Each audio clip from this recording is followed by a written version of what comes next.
Sachin DIC વિસ્તારમાં ગંભેરી ચોકડી પાસે આવેલી એક ખાડી પરથી ગત 23 ઓગસ્ટે એક અજાણી મહિલાનો લટકતી હાલતમાં મૃતદેહ મળી આવ્યો હતો। તેની ઓળખ થયા બાદ તેની સાથે રહેલા 3 બાળક ગુમ હોવાની જાણ થતાં પોલીસ દ્વારા શોધખોળ કરવામાં આવી હતી।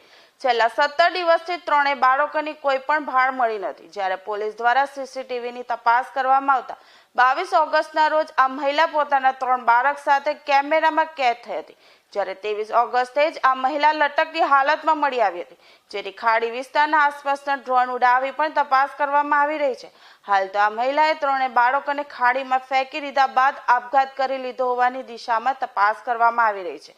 મૃતક મહિલાની ઓળખ જેનુનિશા તરીકે થઈ છે, જે પશ્ચિમ બંગાળની રહેવાસી છે। તેના પતિનું નામ મહેબૂબ આલમ છે, જે બિહારના કિશનગંજ જિલ્લાનો વતની છે અને હાલ પલસાણામાં બાંધકામ સાઇટ પર સેનેટરિંગનું કામ કરે છે। સચિન પોલીસ પાસેથી પ્રાપ્ત માહિતી મુજબ જેનુનિશા અને મહેબૂબે પ્રેમ લગ્ન કર્યા હતા। મહત્વની વાત એ છે કે મહેબૂબ મૃતક જેનુનિશાના મામાનો દીકરો થાય છે। આશરે 1 મહિના પહેલા આ દંપતી વચ્ચે કોઈ કારણસર ઝઘડો થયો હતો। આ ઝઘડા બાદ જેનુનિશા તેના 3 બાળક સાથે ઘર છોડીને નીકળી ગઈ હતી। મહેબૂબે પોલીસને બાળકો ગુમ હોવાનું જણાવતા પોલીસ દ્વારા તરત જ તપાસ શરૂ કરવામાં આવી હતી। બાળકોને માતાએ ખાડીમાં ફેંકી દીધા હોવાની શંકાના આધારે ફાયર વિભાગની મદદથી ખાડીમાં મોટા પાયે શોધખોળ હાથ ધરવામાં આવી છે। ત્યારે મહિલાની लाश बाद तपास तारीख 23 अगस्त को हमारे यहाँ एक हैंगिंग दाखिल हुआ था, जो ये अकस्मात मौत एडी बोलते हैं, एक्सीडेंटल डेथ दाखिल हुआ था। एक महिला थी जो वेस्ट बंगाल की थी। उसके बाद तपास में प्योर उसका हैंगिंग आया तो हमने अकस्मात मौत की तपास छानबीन स्टार्ट की।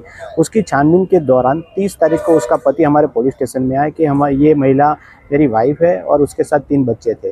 तो उसके बाद हमने पूरी तपास की और 5 तारीख को जो बच्चे जो गुम हो गए थे उसकी अपहरण हमने दाखिल किया है। और उसके बाद कल से हमने जो बारिश कम हुई तो कल से हमने यहाँ पे बोट एसएमसी से बोट मंगा के बोट से छानबीन स्टार्ट कर दी है कि कहाँ भी उसके बच्चे जो का शायद हमें आशंका है कि शायद डूब कर मर गए हो, तो उसकी शोधखोल स्टार्ट की। और उसके बाद आज ड्रोन से भी हम ये सब जाड़ी जाखरे वाला सब इलाका है उस पर हमारे इन्वेस्टिगेशन चल रहा है।